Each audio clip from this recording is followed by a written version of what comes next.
Olá, seja bem-vindo a mais uma aula do curso Escrita Terapêutica na Sala de Aula. Estamos no módulo 3 e hoje a aula 2.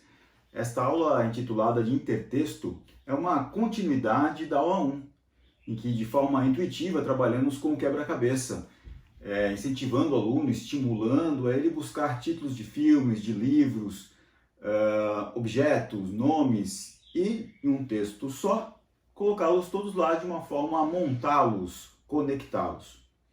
Na aula 2, nós vamos aprofundar, vamos ampliar, fazer com que o aluno tenha consciência desse processo de quebra-cabeça, utilizando o repertório que ele domina. Para isso, nós iremos ler um texto de 1996. É uma redação, nota 10, de um vestibular da Universidade Federal de Santa Catarina. A partir dele, o aluno poderá escrever também o seu texto sobre o mesmo tema. Vamos à leitura do texto? Ele tem um ponto de partida que é um tema educação. Então são 3 pequenos textos que falam de educação, trazendo à tona uma educação mais rígida, uma educação um pouco mais liberta. E aí então este candidato à época que escreveu seu texto sobre ter ou não ter filhos ou qual a melhor maneira de educar um filho. O título do texto é Filhos, tê-los ou não tê-los. Vamos lá? Qual a maneira correta de se educar um filho? Questão velha. Mais velha do que as primeiras considerações pedagógicas dos filósofos gregos. Provavelmente surgiu quando a humanidade desceu das árvores. O menino Brás Cubas, personagem de Machado de Assis, de quem se faziam todas as vontades, bem poderia estar incluído entre os rebentos que tanto assustam os pais modernos, o que mostra que a educação moderna pós-Segunda Guerra, pós-anos 60, não é tão moderna assim.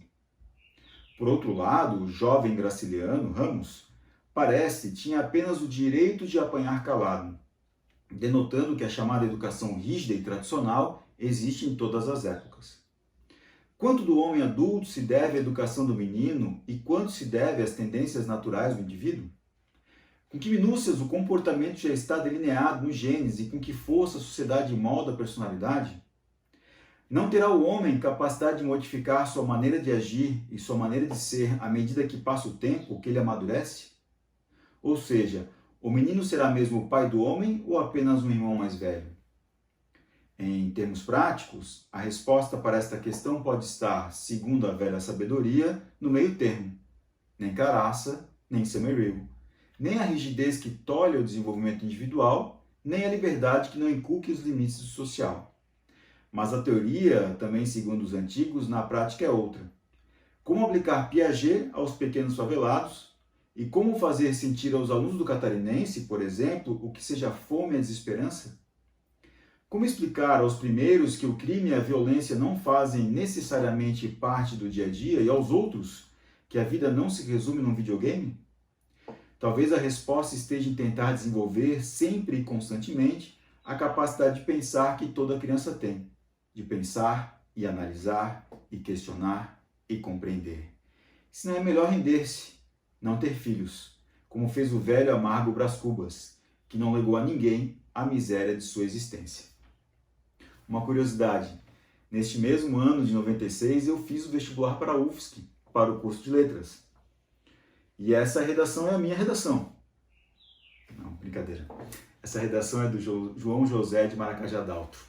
Ele foi, aí sim, por coincidência, meu colega do curso de francês na Universidade Federal. Por acaso, essa redação eu a encontrei num livro de várias outras redações, em que professores da UFSC analisavam questões técnicas ou exigências do vestibular. Ao me deparar com esse texto, percebi o quanto ele pode nos fornecer reflexões e elementos para a questão de linguagem e repertório, sensibilidade e criatividade.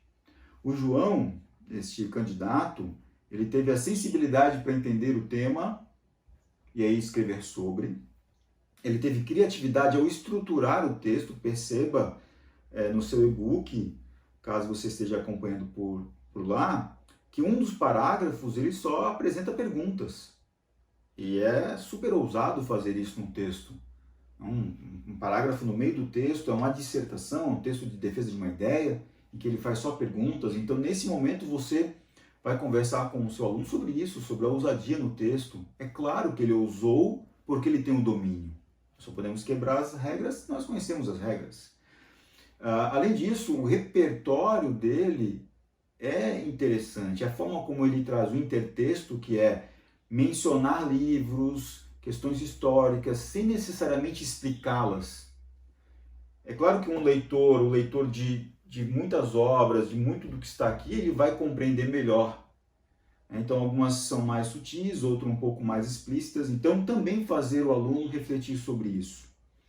Vou dar um exemplo. O título, que é Filhos, Tê-los ou Não Tê-los, ele faz uma referência ao poema Enjoadinho, de Vinícius de Moraes, nosso querido poetinha.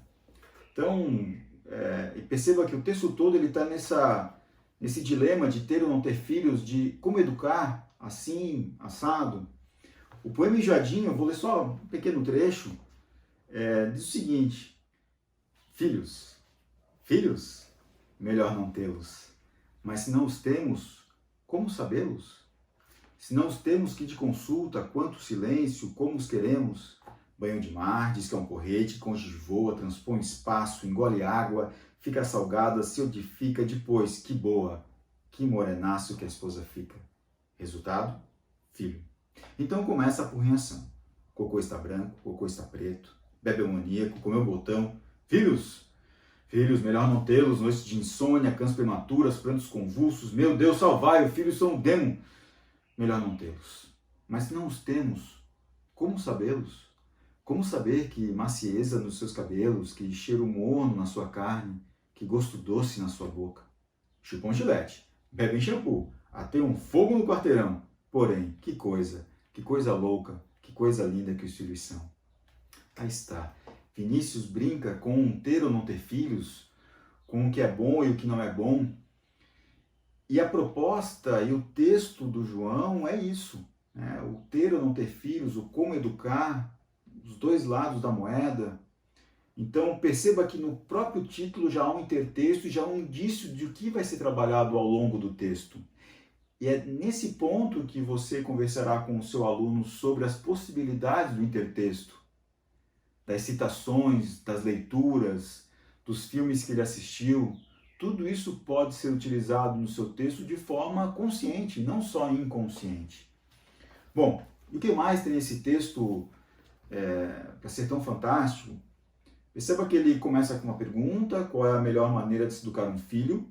E isso faz com que ele possa, ao longo do texto, tentar responder essa pergunta, que é uma boa técnica para um texto, por exemplo, dissertativo.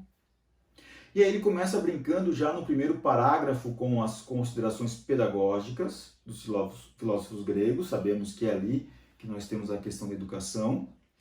Depois brinca com a humanidade desceu das árvores, né? Darwin, a evolução. E aí ele vem para um parágrafo sobre o menino Brás Cubas. E aí começa a chamar ainda mais a atenção. O menino Brás Cubas, de quem se faziam todas as vontades. Bom, provavelmente o nosso candidato leu esse livro. Um trecho deste capítulo 11, que é O Menino é Pai do Homem. Desde os 5 anos merecera eu a alcunha de menino diabo, e verdadeiramente não era outra coisa. Fui dos mais malignos do meu tempo, arguto, indiscreto, traquinas e voluntarioso. Por exemplo, um dia quebrei a cabeça de uma escrava, porque me negaram uma colher de doce de coco que estava fazendo. E não contente com o malefício, deitei um punhado de cinza ao tacho, e não satisfeito da travessura, fui dizer à minha mãe que a escrava é que estragara o doce por pirraça, e eu tinha apenas 6 anos. Então sim, é de quem se faziam todas as vontades. É claro que, para quem não leu o Menino Brás Cubas, essa menção pode passar batida, é claro. Mas o nosso candidato demonstra o quanto ele conhece a obra de Machado de Assis. Isso é intertexto, isso é repertório. No parágrafo seguinte, ele traz Graciliano, e utiliza um verbo parece, tinha apenas o direito de apanhar calado, aqui ele faz referência ao livro Infância.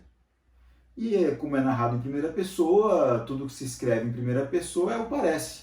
É apenas a perspectiva de quem está narrando o que ele está sentindo, não necessariamente o que os outros que o cercam estejam sentindo, não é uma verdade absoluta. Então ele faz essa brincadeira com o verbo parece, muito sutil. O parágrafo ali com várias perguntas, como eu já mencionei, e o último e mais longo parágrafo em que ele traz uma série de situações relacionadas à educação. Então, quando ele diz nem Caraça nem Summerhill, a gente precisa de um meio termo. Nem Caraça, que remete a um colégio que fechou, digamos, as suas portas em 1968 por causa de incêndio, mas que tem na sua história a tradição, a rigidez, uma escola religiosa, antiga, de Minas Gerais. E do outro lado, o Summerhill, que é uma escola do Reino Unido, em que o slogan, durante muitos anos, foi o aluno tem direito a aprender. É uma escola chamada de democrática, ali as decisões são coletivas, o aluno pode escolher qual disciplina ele quer assistir, enfim, são escolas que têm uma forma de atuação bem distintas. E talvez o meio termo disso aí seja interessante, segundo o João aqui. Depois ele acrescenta Piaget, com a sua teoria do construtivismo, com parte do que o aluno sabe, e vem aí a sua construção. Menciona o Colégio Catarinense, que é claro, para os indivíduos que moram em Florianópolis, né, no estado de Santa Catarina, o Colégio Catarinense é um colégio de elite. E aí, vamos imaginar que uma classe BA estude nesse colégio. Então, por isso ele faz como esse aluno ele vai sentir fome e saber o que é fome e desesperança. Saber trabalhar na educação com esses fatores são extremamente importantes, porque é dali que a gente consegue construir algo. O método COR, de escrita terapêutica, ele tem essa função. Por mais que nós tenhamos aí várias aulas com práticas que são, de alguma forma, padronizadas, no momento em que o aluno coloca ali o seu texto, coloca as suas palavras, a partir dali a gente transforma algo em individual. E a gente sai do padrão e parte para o indivíduo. Isso é muito importante. Bom, o final dele, em que ele responde a pergunta de como educar com um talvez, mas focando no pensar, analisar, questionar e compreender. Então, esses 4 verbos são importantes para o processo de evolução do aluno, de crescimento, de amadurecimento. E aí o ponto alto do texto dele, em que ele faz mais um intertexto aí, uma paráfrase praticamente do final do livro de Memórias Póstumas, de Brás Cubas. Se não é melhor render-se, não ter filhos, como fez o velho e amargo Brás Cubas, que não legou a ninguém a miséria de sua existência. Como termina o livro de Brás Cubas? Bom, no último capítulo das negativas, o final do último capítulo diz assim, que a derradeira negativa deste capítulo de negativas, não tive filhos, não transmitia a nenhuma criatura o legado da nossa miséria. Brilhante. Ele finaliza, ele conclui o texto dele utilizando a ideia de Machado de Assis. Ele mostra seu poder de memória aqui. Pablo, e onde está a criatividade? Não há nada de original, ele está fazendo um trabalho com vários outros textos. Aí está a criatividade. Conseguir conectar repertórios diversos para um bem comum, para a defesa de uma ideia. Isso também é ser criativo. É saber aproveitar o que o cerca, ter a sensibilidade para saber que ele pode conectar Graciliano, Machado, Piaget, Colégio Catarinense e ter um texto de sucesso. Então essa conexão é o principal objetivo dessa aula. O aluno fez na aula anterior no quebra-cabeça já essa conexão, mas de forma inconsciente, era uma atividade mais lúdica. Aqui não, aqui ela é mais consciente. Bom, o comando, escreva um texto de até 20 linhas que tematize sobre a maneira correta de se educar um filho.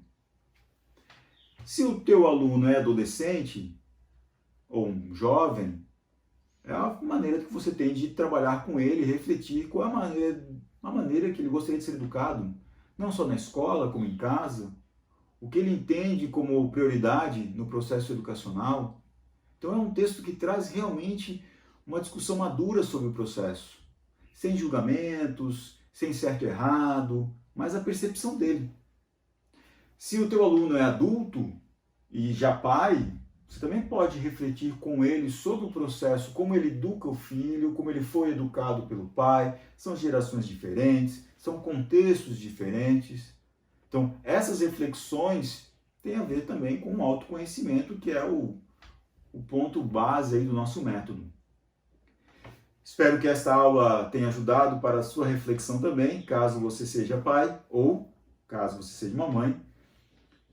Essa nossa aula 2 tinha como objetivo ampliação e conexão de repertório. É claro que a linguagem aqui, por trabalhar com tantos livros, também vai estar presente. Você pode chamar a atenção para o seu aluno sobre o vocabulário dessa redação. Mas na próxima aula é que nós iremos realmente trabalhar comunicação, o poder, o domínio da linguagem. Até mais. Um abraço.